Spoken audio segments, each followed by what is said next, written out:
Assalamualaikum warahmatullahi wabarakatuh. Innal hamdalillah salatan wa salaman ala Rasulillah wa qala man lam yashkurin nas lam yashkurillah. Amma ba'du asdiqai fillah. Alhamdulillah pada hari ini kita bisa bertawajuh, bertatap muka kembali. Ya mudah-mudahan silaturahmi kita ini diberkahi Allah Subhanahu wa taala. Asdiqai fillah, kemarin kita telah bahas tentang Abu Dzar Al-Ghifari ketika ditanya oleh Rasul, apa yang kau suka di dunia ini? Beliau hanya menjawab, uhibbu minha salasah. Dia suka dengan 3 hal, yaitu yang pertama al-ju', yang kedua al-marad, yang ketiga al-maut. Dia suka dengan rasa lapar, lalu penyakit dan kematian. Apa alasan yang diungkapkan oleh Abu Dzar dengan 3 hal tersebut? Dia katakan, wahibbul ju'a liyariqa qalbi. Jadi rasa lapar itu bisa melembutkan hatinya, menjernihkan pikirannya, dan menundukkan nafsunya. Wa wahibbul marada liyakhiffa zanbi. Dia suka dengan penyakit yang ada pada dirinya, karena dengan penyakit itu digugurkan dosa-dosanya oleh Allah Subhanahu wa taala. Yang kedua, bertambah sebuah keimanannya. Karena apa? Dia bersyukur akan nikmat yang Allah berikan penyakit tadi, mengetahui begitu nikmat dan berharganya nikmat sehat walafiat ketika Allah memberikan kepada kita kenikmatan itu. Lalu dari penyakit tadi dia bisa menambah istighfar kepada Allah, pengingat kepada Allah karena penyakit yang dideritanya. Lalu yang ketiga yaitu al-qarabbi, yaitu bertemu dengan Tuhan. Kematian adalah jalan untuk bertemu dengan Tuhannya.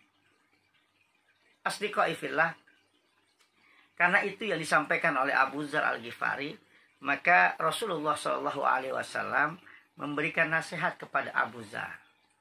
Apa nasihatnya? Ada 4 hal yang Rasul nasihati Abu Dzar.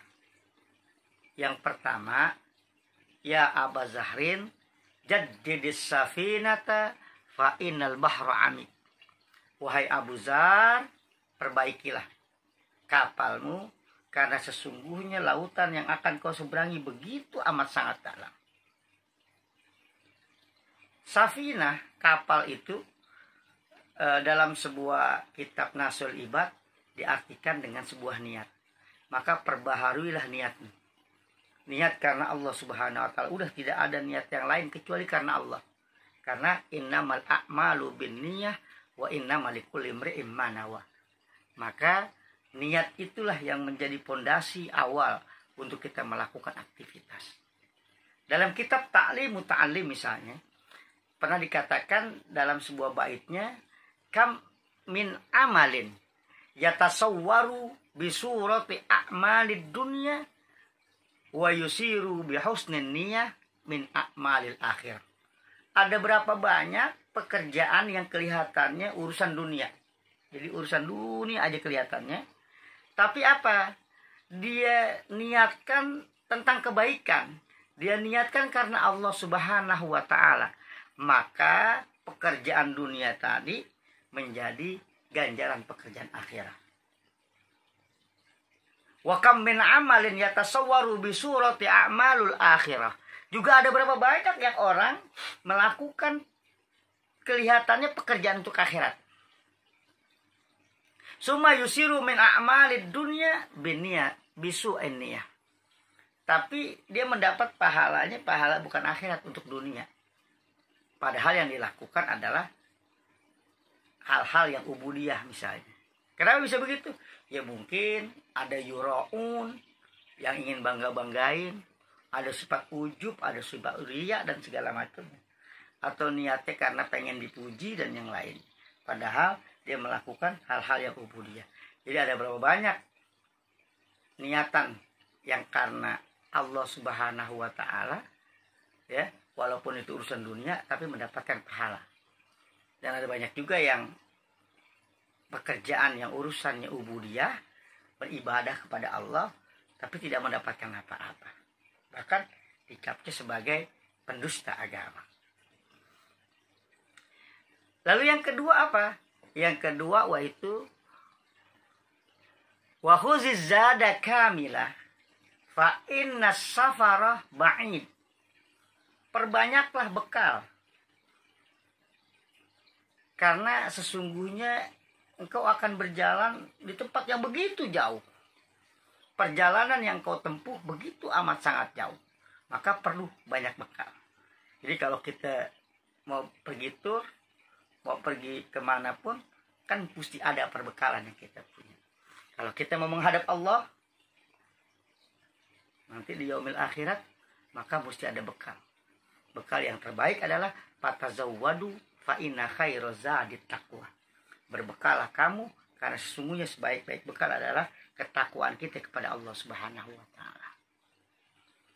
Lalu yang ketiga apa? Yang ketiga adalah wa khafifil himla fa innal aqabata qu'ud. Yaitu apa? Peringan. Hilangin tuh.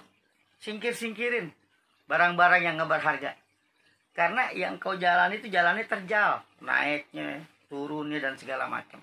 Maka barang-barang yang nggak perlu dibawa jangan dibawa. Misalnya apa? Kita menggugurkan hal-hal yang menjadi sebuah dosa buat kita. Kita tinggalkan riba, kita tinggalkan namimah, kita tinggalkan fitnah, kita selalu tidak berpikir tentang hal-hal yang suuzon terhadap orang lain dan yang lainnya. Jadi peringan yang kau bawa, ya, selain banyak tambah daripada perbekalan, juga kita peringan yang kita bawa. Artinya kita gugurin dosa-dosa kecil kita. Kita minta ampun kepada Allah Subhanahu wa taala. Lalu yang keempat, wakhlisil amal fa inna naqida basira. Ya ikhlaslah dalam segala amal. Karena kita yakin bahwa Allah Subhanahu wa taala melihat, mencatat apa yang telah kita lakukan. Inilah yang mungkin harus kita pahami dari 4 hal yang dinasihati Nabi kepada Abu Dzar Al-Ghifari dalam menjalani hidup ini. Yang pertama adalah perbaikilah kapalmu karena sesungguhnya lautan yang engkau akan arungi itu dalam. Yang kedua adalah perbanyakanlah bekalmu karena yang akan kau jalani adalah cukup jauh. Lalu yang ketiga, peringanlah bawa-bawaanmu karena perjalanan yang kau jalani itu begitu amat sangat berliku dan terjal perjalanannya. Dan ikhlaslah dalam setiap beramal karena pasti Allah mencatat dan melihat apa yang telah kita lakukan. Terima kasih. Assalamualaikum warahmatullahi wabarakatuh.